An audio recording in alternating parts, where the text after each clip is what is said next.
إن الحمد لله نحمده ونستعينه ونستغفره ونؤمن به ونتوكل عليه ونعوذ بالله من شرور أنفسنا ومن سيئات أعمالنا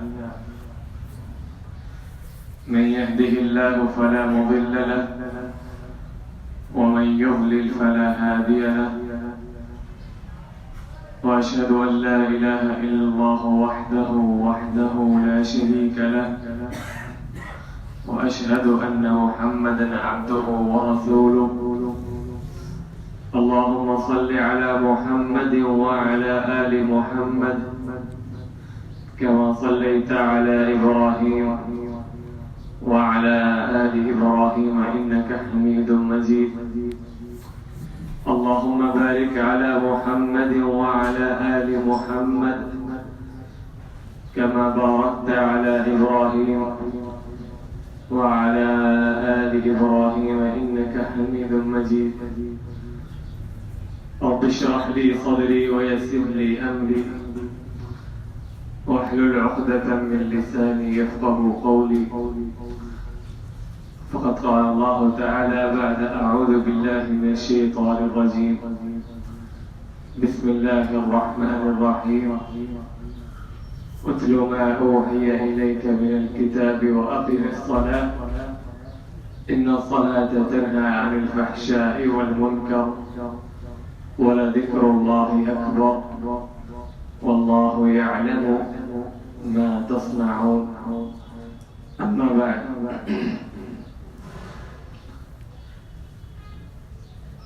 اللہ تعالیٰ نے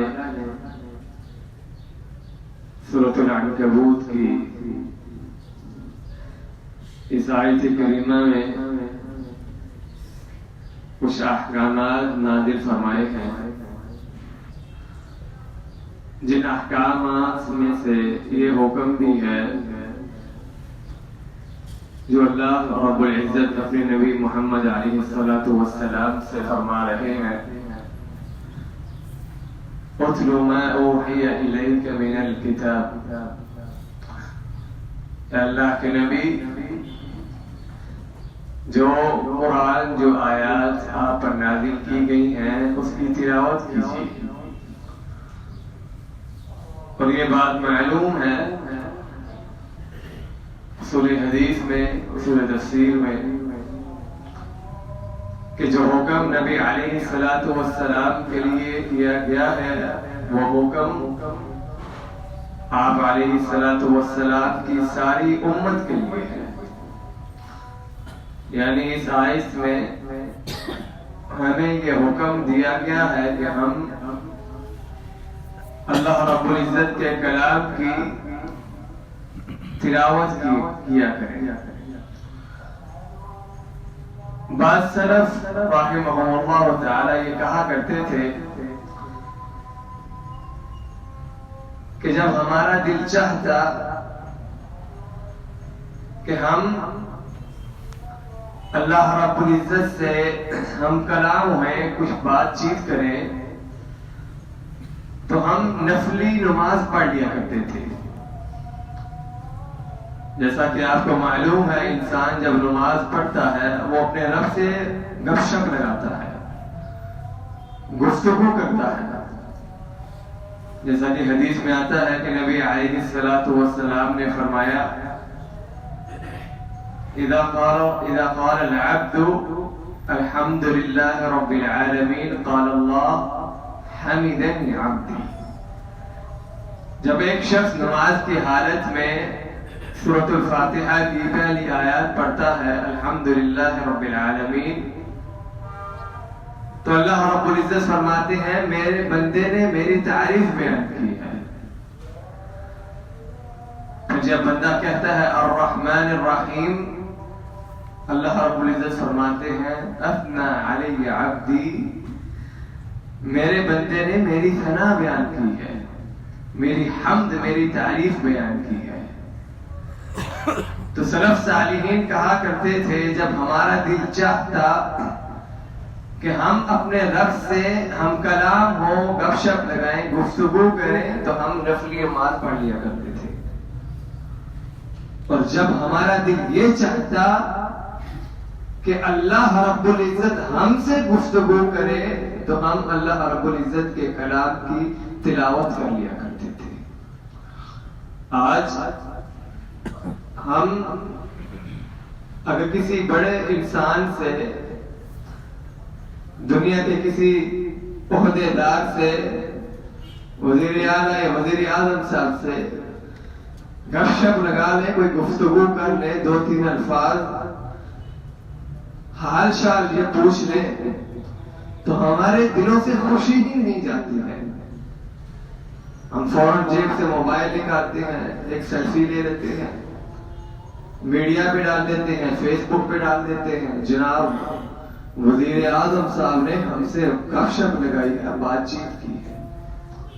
اور یہاں پہ بادشاہوں کا بادشاہ ہم اس سے ملاقات، اس سے گفتگو ہی نہیں کرتے.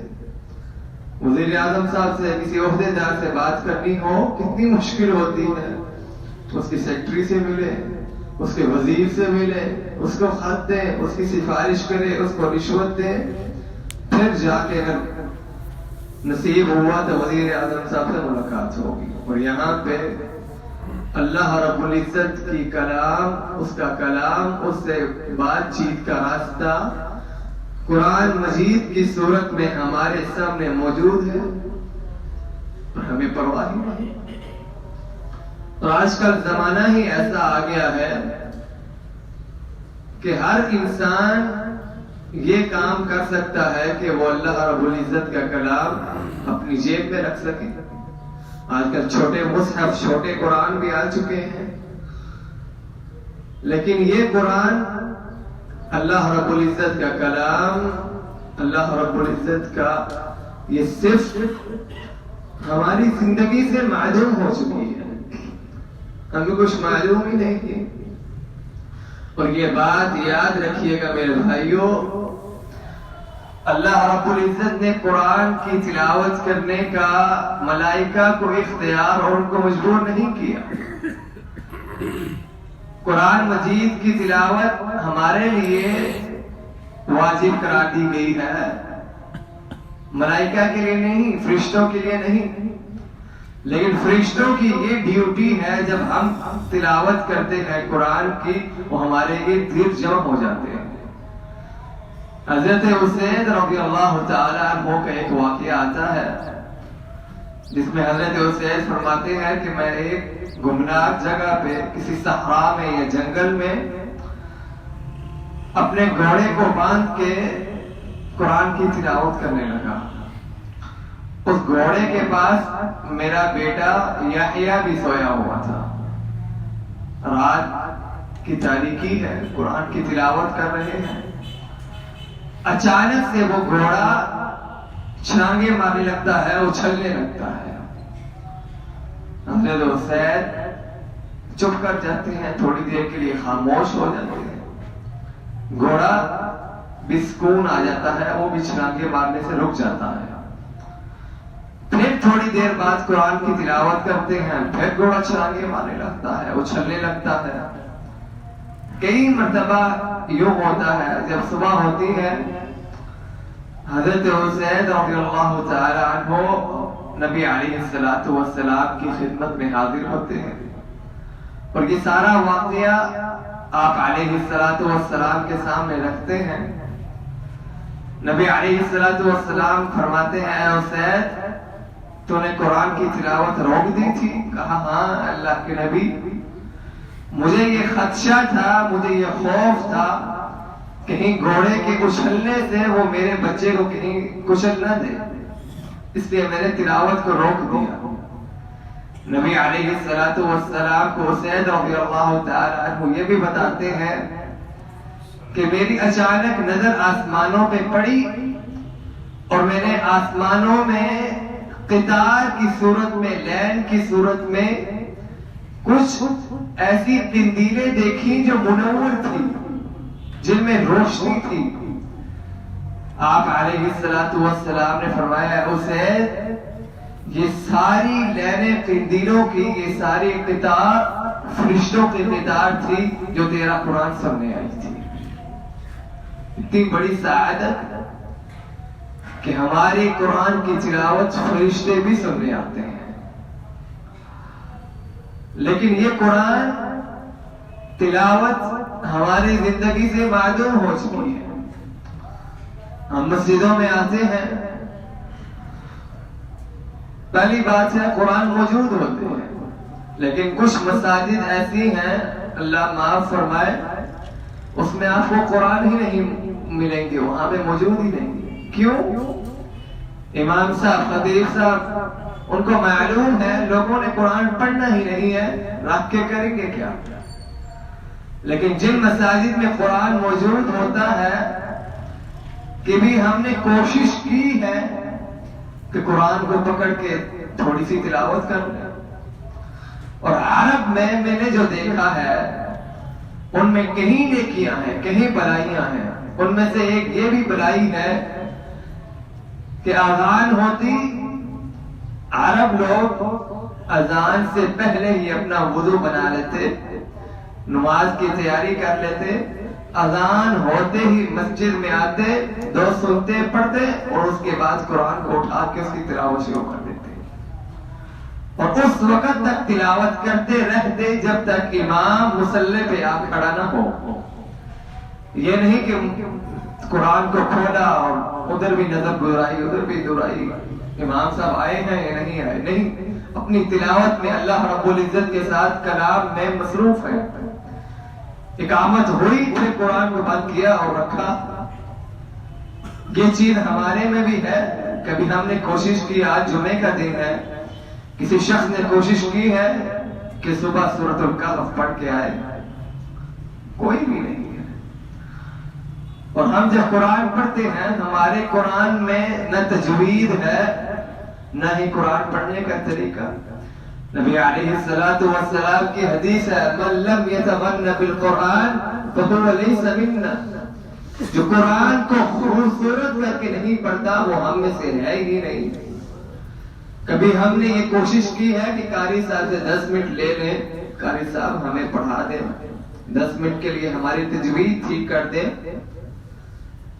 کہا تو قاری صاحب سے آپ 10 منٹ مانگیں گے، میں قسم اٹھا کے کہتا ہوں وہ آپ کو 10 منٹ کے بجائے آدھا گھنٹہ دے دے گا. خوش ہوگا کہ اللہ رب العزت کی قرآن کی تلاوت ہو رہی ہے، لوگ دین کی طرف آ رہے ہیں. لیکن کہاں، ہماری عورتیں بھی ایسی ہیں.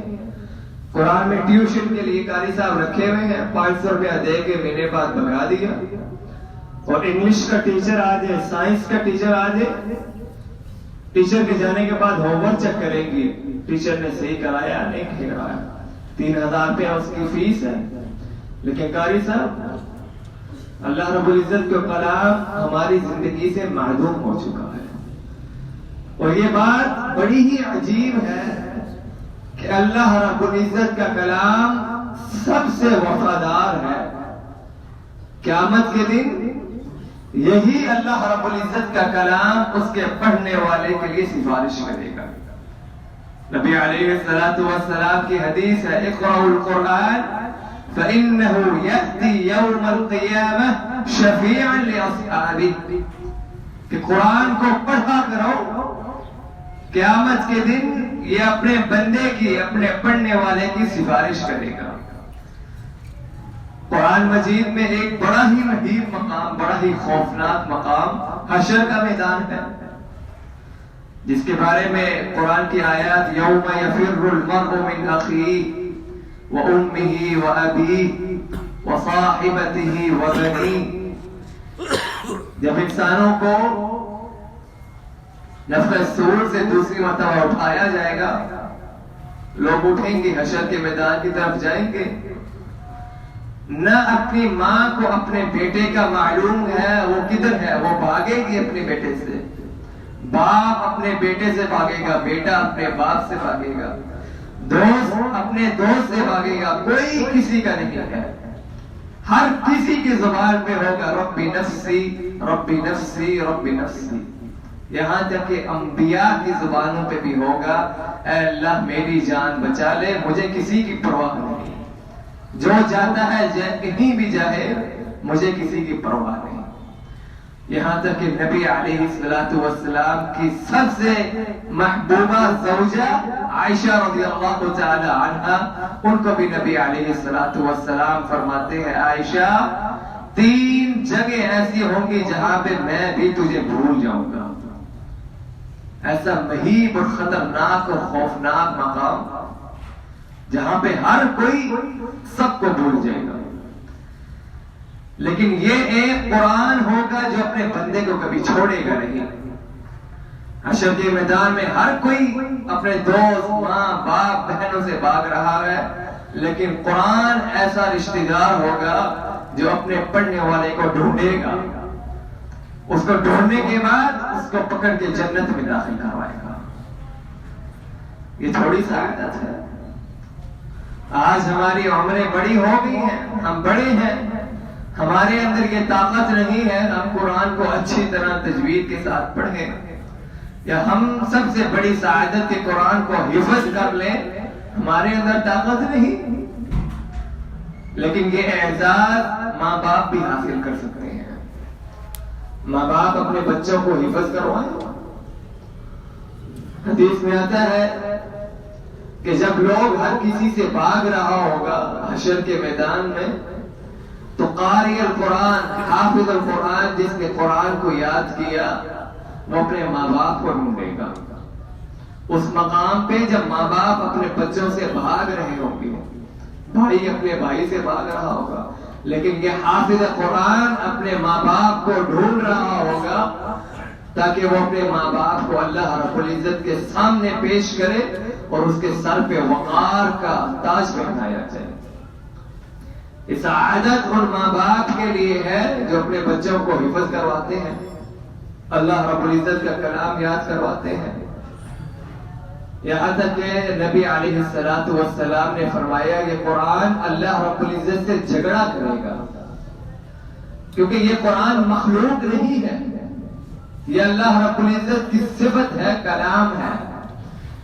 حدیث میں آتا ہے یہ اللہ رب العزت سے جھگڑا کرے گا اور اس وقت جھگڑتا رہے گا جب تک اپنے بندے کو جنت میں داخل نہ کروا دے. اس کے باوجود ہمیں فکر ہی نہیں. ہم نے اپنی کمر کے پیچھے قرآن کو رکھا ہوا ہے، بڑے ہی پیارے غلاف میں ڈال کے قرآن کو سب سے بڑی الماری پہ رکھ دیا.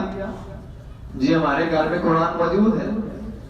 یہ ہماری گاڑیوں میں بڑے ہی پیارے سے کپڑے میں باندھ کے 4 5 کپڑے باندھ کے سائڈ پہ الماری میں رکھ دیا، گاڑی میں رکھ دیا. کیا فائدہ ہے؟ عرب کی کچھ چیزیں آتی ہیں ہمارے سامنے کہ وہ قرآن کی عزت نہیں کرتے، اس کو ایسے اٹھا لیتے ہیں. ہم جو ہے سینے سے رکھ کے اٹھاتے ہیں، اونچا کر کے اٹھاتے ہیں. وہ پڑھتے تو ہیں، ہم پڑھتے ہیں، ہمیں بس اٹھانے کا طریقہ آتا ہے. اس کو سینے پہ رکھ کے اٹھانا ہے، اوپر رکھ کے اٹھانا ہے. 6 غلاف اس کے اوپر باندھنے ہیں، پڑھنا کوئی نہیں. سارا ہی فائدہ میرے بھائیوں پڑھنے میں ہے. آپ کے سامنے سب سے بڑی چیز موبائل ہے. 24 گھنٹے ہماری جیبوں میں یہ موبائل ہوتا ہے، لیکن کون سے وہ شخص ہیں، کون سے وہ اشخاص ہیں جن کے موبائل میں قرآن مجید کی موجود ہو کہ اس کو قرآن مشکل سے ملتا ہے. قرآن مجید میں یہ ایپ ڈاؤن لوڈ کر لی ہے، جہاں بھی جائے قرآن موبائل کو کھولے قرآن کی تلاوت کر لے. کتنے ہی لوگ. اور یہی قرآن اللہ رب العزت کا وہ کلام ہے جو آپ کو جنتوں کی منزلوں سے منزلیں طے کرواتا رہے گا. حدیث میں آتا ہے یہ قرآن انسان کو جنت میں داخل کرا کے واپس نہیں چلا جائے گا. ہماری نماز، ہمارا روزہ، ہمارا حج ہمیں جنت میں داخل کرا کے چلے جائیں گے، لیکن یہ قرآن ایسی عبادت ہے جو انسان کے ساتھ جنت میں داخل ہوگا، اور جنت میں داخل ہونے کے بعد اس کو بھول نہیں جائے گا. پھر اللہ رب العزت کا فرمان آئے گا یا ماہر القرآن اقرأ القرآن، اے مہارت رکھنے والے قرآن میں، جس کے اندر مہارت ہو قرآن پڑھنے کی، تجوید سے پڑھنے کی، اقرأ ورتل وارتقی کما كنت ترتل فی الدنیا، اے بندے قرآن کو پڑھتا رہ اور اپنی جنت کی منزلوں کو طے کرتا رہ. جنت کی ایک منزل نہیں ہے یا 2-3 منزلیں نہیں ہیں. حدیث میں آتا ہے جنت کی سب سے اونچی اور سب سے بہترین منزل جنت الفردوس الاعلی ہے. اللہ رب العزت سے دعا ہے کہ اللہ ہم سب کو جنت الفردوس اعلی میں جمع کرائے. اس بندے کو کیا ہے کہا جائے گا؟ ہے بندے قرآن کو پڑھتا رہ اور منزلیں جنت کی منزلیں طے کرتا رہ. تیری آخری منزل وہاں ہوگی، تیرا مقام وہاں ہوگا جہاں پہ تیری سورت کی آخری آیات ہوگی. انسان جنت میں اپنی اونچی منزلی بھی دیکھے گا. ان اہل الجنت لیتراءون من فوقہم اہل الغرف من فوقہم. کہ جنت والے اپنے سے اونچے مقام پہ اور جنتی بھی دیکھیں گے. یہ انہی کے لیے ہیں جو اللہ رب العزت کے کلام کی تلاوت کرتے ہیں. میرے بھائیوں، یہ کلام پڑھنا مشکل نہیں ہے. ہاں کچھ بھائی ایسے ہیں جن کو قرآن پڑھنے میں مشقت ہے، نہیں پڑھ سکتے. نبی علیہ السلام کی حدیث ہے والذی یقرأ القرآن ویتتعتع فیہ لہ اجران وہو علیہ شاق لہ اجران. جو انسان قرآن کی تلاوت کرتا ہے اس کو مشکل ہوتی ہے پڑھنے میں. ایک لفظ پڑھتا ہے دوسرا لفظ پڑھنے نہیں آتا، اس کو چھوڑتا نہیں ہے. یہ بات یاد رکھیے، قرآن کو مشکل ہونے کی وجہ سے چھوڑتا نہیں ہے، پڑھتا رہتا ہے. اللہ رب العزت اس کو ڈبل دوہرا اجر دیں گے. ایک قرآن کی تلاوت کا اور ایک اس کو صعوبت کے ساتھ مشقت کے ساتھ پڑھنے کا. تو یہ فضل اور یہ سعادت اور یہ برکت قرآن کی تلاوت کی ہے. تو آپ بھائیوں سے درخواست ہے کہ آپ لوگ آئے، مسجدوں میں آئے، اذان کے بعد فوراً مسجد میں پہنچ جائے اور قرآن کو اٹھائیں اور اس کی تلاوت کریں. یہ اللہ رب العزت سے گپ شپ گفتگو کرنے کا طریقہ ہے.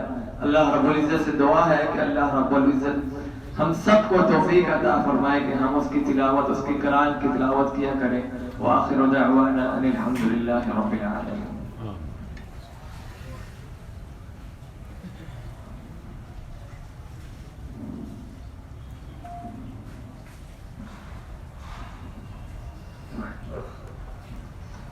إن الحمد لله نحمده ونستعينه ونستغفره ونعوذ بالله من شرور أنفسنا ومن سيئات أعمالنا. من يهده الله فلا مضل له ومن يضلل فلا هادي له.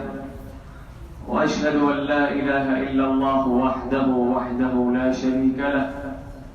وأشهد أن محمدا عبده ورسوله. اما بعد، قرآن مجید کی تلاوت میں 2 صورتوں کا ایسا تذکرہ ہے جو قیامت کے دن اپنے بندے کے لیے جھگڑا کریں گے. نبی علیہ السلام کی حدیث ہے کہ اقرأوا الزہراوین. قرآن کے 2 نور، 2 پھول ایسے ہیں جس کی تلاوت کیا کرو. کیوں؟ فَإِنَّهُ يُجَادِلُهُمَا لِأَصْحَابِهِمَا. کیونکہ وہ اپنے پڑھنے والوں کے لیے، اپنے اصحاب کے لیے کل قیامت کے دن جھگڑیں گے. اللہ رب العزت کے سامنے حشر کا میدان ہوگا. اس حشر کے میدان میں سب کی سب مخلوق اللہ رب العزت کے سامنے خوفناک ہوگی. اس کے اوپر اللہ رب العزت کا خوف طاری ہوگا، سوائے ان 2 صورتوں کے جو حدیث میں آتا ہے اڑتی ہوئی آئیں گی اس تیزی سے جیسے بادل کی تیزی ہوتی ہے.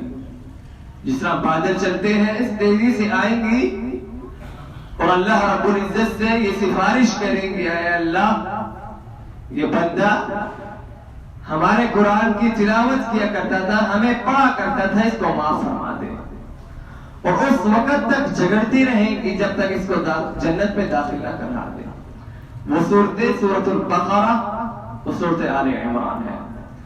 یہ بڑی لمبی ہی صورتیں ہیں، شاید کسی کو مشقت ہو، لیکن ایک اور سورت آتی ہے، نبی علیہ الصلوۃ والسلام فرماتے ہیں سورۃ فی القرآن 30 آیہ. قرآن مجید میں ایک سورت ایسی ہے جس کی 30 صورتیں ہیں، اور یہ 30 آیات والی سورت جو ہے اللہ رب العزت کے سامنے یہ بھی جھگڑے گی اور اللہ رب العزت سے اپنے بندے کی سفارش کرے گی حتی یدخلہ الجنہ، اور اس وقت تک سفارش کریں گی جب تک اس کو جنت میں داخل نہ کر دے. کچھ بھائی ایسے بھی ہیں جو اتنے ہی معذور ہیں کہ وہ قرآن پڑھ ہی نہیں سکتے. بچپن سے انہوں نے قرآن پڑھا ہی نہیں. نبی علیہ الصلوۃ والسلام کے پاس ایک اعرابی آیا، اور یہ معلوم ہے اعرابیوں کے دل بڑے ہی سخت ہوتے ہیں. کہنے لگا اے اللہ کے نبی ثقل لسانی، اے اللہ کے نبی میری زبان بہت سخت ہو چکی ہے، میری عمر بڑھ چکی ہے، میں بوڑھا ہو چکا ہوں، میں قرآن کو یاد نہیں کر سکتا. نبی علیہ الصلوۃ والسلام کے زمانے میں ان کے پاس آج جیسی نعمت نہیں موجود تھی. ان کے ہر کسی کے گھر میں قرآن موجود ہو، مصحف موجود ہو نہیں.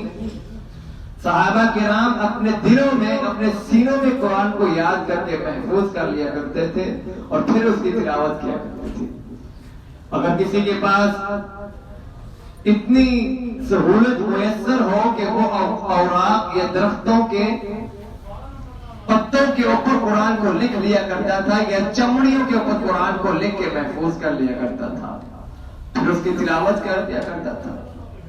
لیکن یہ اعرابی، غریب فقیر اعرابی جب آتا ہے اللہ کے نبی سے یہ درخواست کرتا ہے اللہ کے نبی میں بوڑھا ہو چکا ہوں، میری زبان بہت سخت ہو چکی ہے، میرے سے قرآن یاد نہیں ہوتا، اور اس کے علاوہ مصحف بھی نہیں موجود کہ میں دیکھ کے پڑھ لوں، مجھے کچھ ایسے کلمات بتا دیجئے جس کا ثواب قرآن جتنا ہی ہو.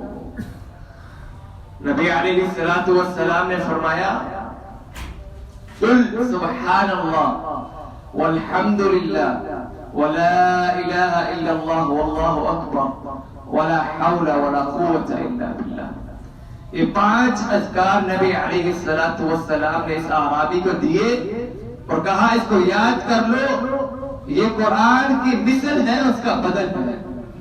قرآن یاد نہیں ہوتا، قرآن تمہارے پاس نہیں موجود جس کو دیکھ کے پڑھ سکو، یہ 5 اذکار یاد کر لو، یہ قرآن کا بدل ہے. ابھی کہنے لگا اللہ کے نبی آہستہ آہستہ پڑھو، آہستہ آہستہ بولے، مجھے یاد نہیں ہوتے. پھر یاد کرنے لگا اپنی انگلیوں پہ. کتنی حرص ہے قرآن کو یاد کرنے کی، ان اذکار کو یاد کرنے کی، اپنی انگلیوں پہ یاد کر رہا ہے. سبحان اللہ، الحمدللہ، ولا الہ الا اللہ، واللہ اکبر، ولا حول ولا قوت الا باللہ. پھر یاد کرتا ہے، پھر سناتا ہے، پھر یاد کرتا ہے. اب یاد کرنے کے بعد نبی علیہ الصلوۃ والسلام سے کہتا ہے اللہ کے نبی یہ اذکار جو آپ نے مجھے بتلائے ہیں اس کی تو میں اللہ رب العزت کے سامنے حمد و ثنا ہے، یہ تو میں اللہ رب العزت کے لیے کروں گا، اس کے بدلے میں اللہ رب العزت مجھے کیا دے گا؟ مجھے بھی تو کوئی چیز چاہیے نا. میں اللہ رب العزت کی حمد بیان کر رہا ہوں، اس کی تعریف بیان کر رہا ہوں، بدلے میں مجھے کیا ملے گا؟ نبی علیہ الصلوۃ والسلام مسکرائے اور کہا تم بھی لے لو، ان 5 اذکار کے بدلے میں تم اللہ رب العزت سے 5 چیزیں لے لو. کہا کہو اللہم اغفر لی وارحمنی واہدنی وارزقنی وعافنی. اے اللہ مجھے معاف فرما دے، اے اللہ مجھے رزق عطا فرما، اے اللہ مجھے عافیت عطا فرما، اے اللہ میری بخشش فرما دے، اور اے اللہ مجھے عافیت اور مجھے ہدایت نصیب فرما. 5 اذکار کے 5 بدلے میں 5 دعائیں لے کے چلا گیا. جب وہ اٹھ کے جا رہا تھا نبی علیہ الصلوۃ والسلام فرمانے لگے اما ھذا فقد ملأ يده بالخير، جو یہ برا شخص جا رہا ہے یہ اپنے ہاتھوں کو، اپنی جھولی کو خیر سے بھر کے لے کے جا رہا ہے۔ یہ نعمت قرآن کی صورت میں ہمارے پاس موجود ہے، چھپی ہوئی ہے، موبائل کی صورت میں موجود ہے، ہمارا کیا عذر ہے؟ آپ کوئی عذر اللہ رب العزت کے سامنے پیش کر سکیں گے؟ جب انبیاء یہ کہیں گے کہ اللہ ہماری امتوں نے ہمارے قرآن کو محجور کر دیا تھا، کوئی پڑھنے والا ہی نہیں کہا تھا۔ قرآن میں آیت موجود ہے کہ انبیاء علیہ السلام اللہ کے سامنے یہ شکایت کریں گے، اے اللہ ہمارے امتیوں نے ہمارے قرآن کو، اپنے قرآن کو محجور کر دیا تھا، اس کی تلاوت ہی نہیں کرتے تھے۔ اس اعرابی کے پاس تو عذر ہوگا کہ اے اللہ میں برا تھا، میری زبان سخت ہو جائے گی تھی، مجھ سے یاد نہیں ہوتا تھا، اس کے تو عذر ہے، ہمارے لیے کیا عذر ہے؟ ہم کوئی عذر اللہ رب العزت کے سامنے پیش کر سکیں گے؟ کوئی عذر نہیں۔ یہ نعمت ہمارے سامنے موجود ہے اور اس نعمت کا ہم سے سوال ہوگا۔ حدیث میں آتا ہے بنی اسرائیل کا ایک شخص اتنے اعمال کر کے آیا جو احد پہاڑ جتنے تھے، اعمال کے انبار، خیر کے انبار، نیکیوں کے انبار بھر بھر کے لایا ہوا، اللہ رب العزت کے سامنے پیش ہوگا۔ اللہ رب العزت فرمائیں گے اس بندے کو میری رحمت سے جنت میں داخل کر دو، اور یہ بندہ یہ نہ شکرا ہے اور ہم بھی نہ شکرے ہیں۔ ہمارے پاس قرآن کی نعمت موجود ہے، کوئی فکر ہی نہیں۔ اللہ رب العزت کو کہیں گے اس بندے کو جس نے احد جتنے پہاڑ اتنی نیکیاں کی ہیں، اس کو میری رحمت سے جنت میں داخل کر دو۔ یہ بندہ کہے گا اللہ اور میرے اعمال، میں نے اتنے اعمال کیے ہیں، میرے اعمال کی بدولت، میرے اعمال کی وجہ سے مجھے جنت میں داخل کیا جائے۔ کہا نہیں، اس کو میری رحمت کے ذریعے جنت میں داخل کر دو۔ جنت میں ہر کسی نے اللہ رب العزت کی رحمت سے ہی داخل ہونا ہے۔ ہمیں یہ غرور نہ ہو کہ ہم نے تہجد پڑھی ہے، ہم نے صدقے دیے ہیں، ہم نے نمازیں پڑھی ہیں، ہم نے یتیموں کے سروں پہ ہاتھ رکھا ہے، یہ غرور نہیں ٹھیک ہے۔ اللہ رب العزت کے سامنے ہمارے اعمال محتاج نہیں ہے، ہم نے جنت میں داخل ہونا ہے اللہ رب العزت کی رحمت سے۔ یہاں تک کہ نبی علیہ السلام کی بھی حدیث ہے، کیا میرے صحابہ نہ تم نے نہ میں نے، اللہ رب العزت کے رحمت کے بغیر داخلہ جنت میں ممکن نہیں ہے۔ صحابہ کرام کہنے لگے اللہ کے نبی آپ پوری رات نمازیں پڑھتے ہیں، آپ کے پاؤں سوج جاتے ہیں، اور حضرت عائشہ رضی اللہ تعالی عنہ فرماتی ہیں اتنے لمبے سجدے کرتے کہ مجھے خوف آتا کہ اللہ کے نبی کہیں فوت تو نہیں ہو چکے، اتنے لمبے سجدے۔ اس کے باوجود صحابہ کرام کہتے ہیں اللہ کے نبی آپ بھی کیا اپنی عبادت کی وجہ سے جنت میں داخل نہیں ہوں گے؟ کہا عائشہ، کہا ہے میرے صحابہ نہ میں، سوائے یہ کہ اللہ رب العزت مجھے اپنی رحمت کی وجہ سے جنت میں داخل کر دے۔ اب یہ بندہ کہے گا اللہ میرے اتنے اعمال، میری اتنی خیرات، میرے اتنے صدقات، میری اتنی نمازیں، مجھے اپنے اعمال کی بدولت جنت میں داخل کر۔ اللہ فرمائیں گے نہیں، اس کو میری رحمت کی وجہ سے جنت میں داخل کر دے۔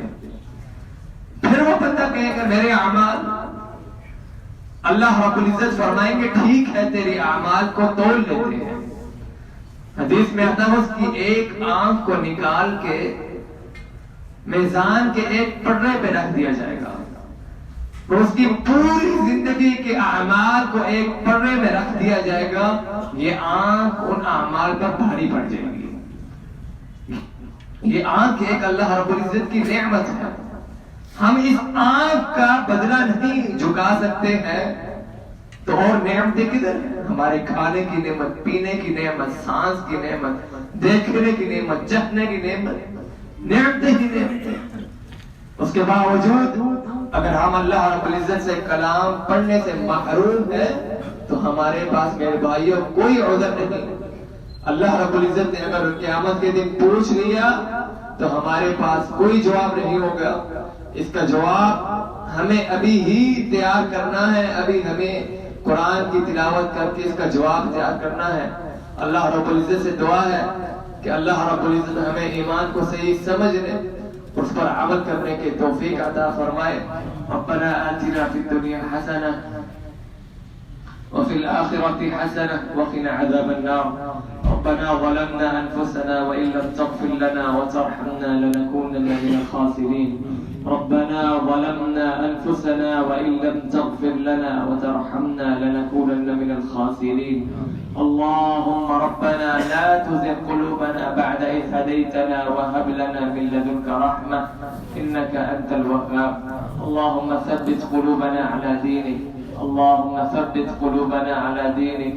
اللهم ثبت قلوبنا على دينك. اللهم اشف مرضانا ومرضى المسلمين. اللهم اشف مرضانا ومرضى المسلمين. اللهم اشفهم شفاء كاملا عاجلا لا يغادر سقما. اللهم أعز الإسلام والمسلمين وأذل الشرك والمشركين ودمر أعداءك أعداء الدين ودمر أعداءك أعداء الدين. اللهم انصر المجاهدين في كل مكان. اللهم انصر المجاهدين في كل مكان. اللهم انصر المجاهدين في كشمير.